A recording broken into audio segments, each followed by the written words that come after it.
Assalamualaikum warahmatullahi wabarakatuh. Perkenalkan, nama saya Novi Indriani, NPM 2021030366, kelas G, Prodi Hukum Ekonomi Syariah, mata kuliah Ekonomi Islam. Saya akan menjelaskan atau mempresentasikan materi bab 9, yaitu tentang kebijakan fiskal. Yang pertama, saya akan membahas definisi dan konsep kebijakan fiskal. Kebijakan fiskal adalah kebijakan ekonomi yang digunakan pemerintah untuk mengelola perekonomian ke kondisi yang lebih baik dengan cara mengubah penerimaan dan pengeluaran pemerintah. Kebijakan fiskal juga dapat diartikan sebagai tindakan yang diambil oleh pemerintah dalam bidang anggaran belanja negara dengan maksud untuk mempengaruhi jalannya perekonomian. Nah, menurut Islam, sistem ekonomi Islam itu dapat dibedakan menjadi 3 sektor. Yang pertama ada sektor publik, yang kedua sektor swasta, dan yang ketiga yaitu sektor keadilan sosial. Adapun fungsi dari sektor kebijakan fiskal menurut Islam, yaitu yang pertama ada pemeliharaan terhadap hukum, keadilan, dan juga pertahanan. Dan yang kedua, perumusan dan pelaksanaan terhadap kebijakan ekonomi. Dan yang ketiga, manajemen kekayaan pemerintah yang ada di dalam BUMN. Dan yang keempat, yaitu yang terakhir, intervensi ekonomi oleh pemerintah jika diperlukan. Fungsi fiskal menurut konvensional yaitu sebuah fungsi dalam tatanan perekonomian yang sangat identik dengan kemampuan yang ada pada pemerintah dalam masalah menghasilkan kemampuan pendapatan untuk menutupi kebutuhannya dan kemudian mengalokasikan anggaran yang ada atau bisa disebut dengan anggaran belanja negara dan juga mendistribusikannya agar tercapai apa yang dinamakan dengan efisien anggaran. Yang kedua yaitu bentuk kebijakan fiskal. Kebijakan fiskal dapat digolongkan menjadi 2, yaitu yang pertama, penstabil otomatik. Penstabil otomatik ini yang dimaksud yaitu bentuk-bentuk sistem fiskal yang sedang berlaku secara otomatis cenderung untuk menimbulkan kestabilan dalam kegiatan ekonomi. Contohnya itu seperti sistem perpajakan yang progresif dan proporsional, dan yang kedua itu sistem harga minimum dan sistem asuransi pengangguran.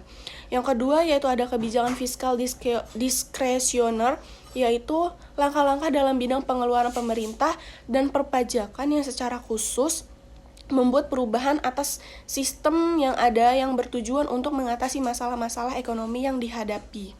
Nah, secara umum, kebijakan fiskal diskresioner dapat dibedakan dalam 2 bentuk.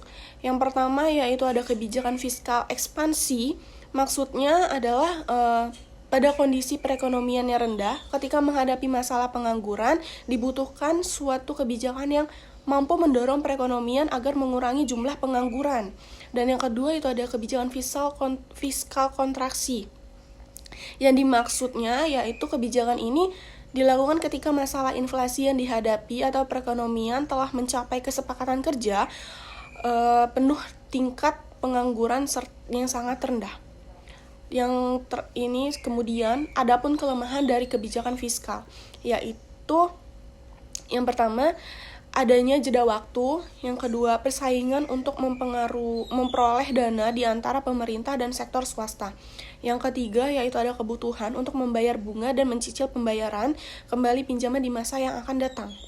Terus yang ketiga yaitu saya akan membahas kebijakan fiskal pada masa Rasulullah. Pada masa tahun kedua setelah hijrah, sedekah dan fitrah diwajibkan di mana dibayarkan setiap bulan Ramadan. Zakat dimulai diwajib pembayaran pada tahun ke-9 Hijrah. Dengan adanya pemerintah wajib ini mulai ditentukan para pengelolaannya, di mana mereka digaji secara resmi melainkan mendapatkan bagian tertentu dari zakat yang dikelola, yaitu sebesar maksimal 12,596 dari dana zakat yang ada. Terus materi yang selanjutnya, pengeluaran pemerintah. Berdasarkan jenis belanja pemerintah dapat dibedakan menjadi yang pertama adanya wasteful spending, yaitu kondisi belanja pemerintah memberikan manfaat yang lebih kecil dibanding dengan biaya yang dikeluarkan. Yang kedua itu ada productive spending, yaitu pemerintah memberikan manfaat yang lebih besar daripada biaya yang dikeluarkan.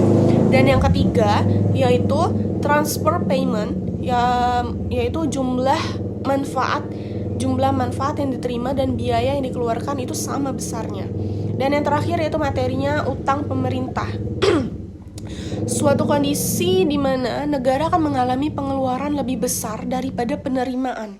Dengan dimaksud dan dikatakan seperti defisit anggaran, jika suatu negara mengalami defisit anggaran, maka solusi kebijakan untuk mengatasinya yaitu dengan cara yang pertama, melakukan pinjaman atau utang baik dari dalam negeri maupun luar negeri. Dan yang kedua yaitu mencetak uang untuk memenuhi kebutuhan anggaran yang mendesak.